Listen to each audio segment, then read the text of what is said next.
Assalamualaikum warahmatullahi wabarakatuh. Perkenalkan, nama saya Radana Siriani dari kelas 2A semester 2 Fakultas Hukum Universitas Surya Kencana dengan nomor MPM 74/2012-0046. Di sini saya akan memberikan review materi mengenai tindak pidana pada pertemuan ketiga yang telah disampaikan oleh Dr. Hajah Heni Nuraini SHMH dan Dr. Muhammad Rendi Adidayandi SHMH. Tindak pidana atau strafbare atau delik merupakan istilah tindak pidana lebih banyak dipergunakan istilah tindak pidana dibanding perbuatan pidana, peristiwa pidana, pelanggaran pidana, dan lain-lain. Alasannya karena dari segi yuridis hampir semua perundang-undang pidana menggunakan istilah tindak pidana. Lalu semua instansi penegak hukum dan aparat menggunakan istilah tindak pidana. Lalu para mahasiswa mengikuti tradisi dan kebiasaan menggunakan istilah tindak pidana dibanding perbuatan pidana. Contohnya pada UU nomor 7 DRT tahun 1955 tentang tindak pidana ekonomi, UU nomor 35 tahun 2009 tentang tindak pidana narkotika, UU nomor 20 tahun 2001 tentang tindak pidana korupsi, dan lain-lain. Pengertian tindak pidana merupakan pengertian yuridis yang berbeda dengan istilah kejahatan atau perbuatan jahat. Dilihat dari isinya, terdiri dari perbuatan pidana atau criminal act, pertanggungjawaban pidana atau criminal responsibility atau criminal liability. Terdapat pandangan yang memisahkan pengertian antara perbuatan pidana dan pertanggungjawaban pidana atau dualistis, pandangan yang menyatukan pengertian pidana dan pertanggungjawaban pidana atau monistis. Pada akhirnya, baik dualistis maupun monistis mempunyai tujuan yang sama, yaitu pidana. Unsur-unsur tindak pidana dibagi dalam dua bagian. Yang pertama ada unsur objektif, yang kedua ada unsur subjektif. Unsur objektif dibagi menjadi beberapa bagian kembali, yaitu yang pertama perbuatan atau kelakuan, yang kedua akibat yang menjadi syarat mutlak dari delik, yang ketiga unsur melawan hukum, yang keempat unsur lain yang menentukan sifat tindak pidana, yang kelima unsur yang memberatkan, yang keenam unsur tambahan yang menentukan tindak pidana.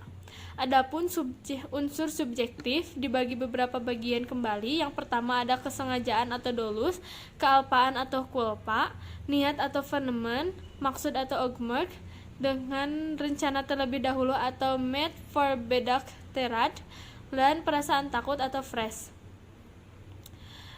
Tindak pidana mempunyai pengertian yang luas yang terdiri dari dua bagian, yaitu yang pertama bagian delik meliputi terdapat dalam rumusan delik, penuntut umum harus mencantumkan dalam surat dakwaan, harus dibuktikan di pengadilan, apabila tidak terbukti hakim harus membebaskan terdakwa.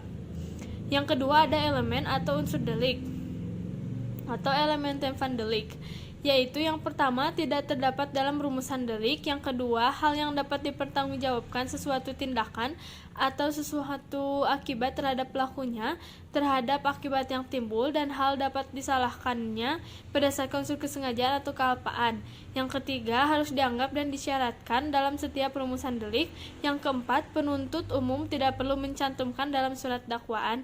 Yang kelima, apabila hakim merasa ragu, maka harus melepaskan tertuduh dari segala tuntutan atau aanslag van al rechtvervolging. Selanjutnya ada teknik atau cara merumuskan tindak pidana. Yang pertama, hanya memberikan nama yuridis atau kualifikasi tanpa menyebutkan unsur-unsurnya, misalnya pasal 351, 297, 184 KUHP.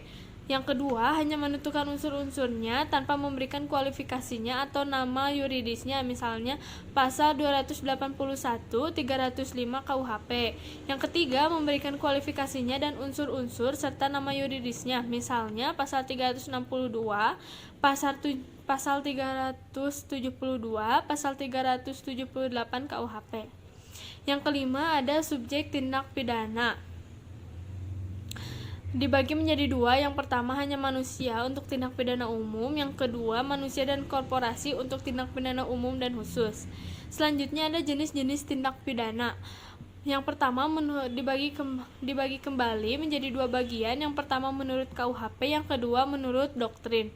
Menurut KUHP, Yang pertama, kejahatan atau misdriven pada buku 2 pasal 104 sampai 488 KUHP.